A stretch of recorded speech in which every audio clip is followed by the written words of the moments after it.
Magandang araw mga ka-food trip. Filingero Vlog nga pala, nagbabalik. Tara, samahan niyo ako at lutuin natin isa sa mga pinakabago kong menu, ang seafood special. Okay, hiwain na natin yung sibuyas. Siyempre, kapag ka merong sibuyas, meron laging kapartner yan na hindi mawawala. Ano pa nga ba? Yung tinatawag nating bawang. Yes mga insan, hiwain na rin yan. Okay, no? At pagkatapos siyempre natin hiwain yung mga yan, diretso na tayo sa pagluluto. Tara, samahan niyo ako. Okay, buksan na yung talan.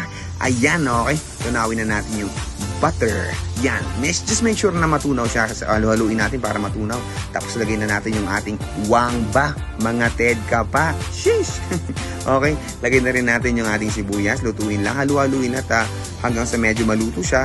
At pagkatapos yan, syempre, pwede na natin ihalo yung ating pangmalakasang seafoods. Ayan. Konting halo-halo lang para pantay siyang maluto. Syempre, meron mga shells pa yan, no?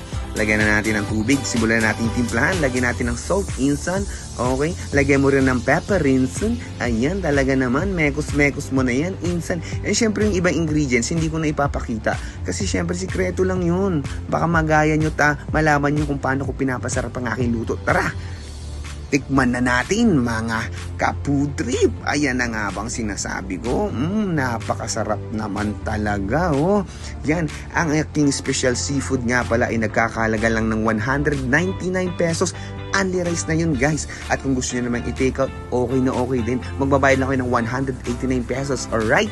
Food trip na tayo mga boss. Ayan, napakasarap pa yung nenka oh. Tapos syempre hindi mawawala yan kung walang soft drinks. Yan, maraming salamat naman sa aking customer na nag-antay pa sa pagluluto ko. Let's go! Huwag kalimutang i-follow si Filingero Vlog. Hanggang sa muli!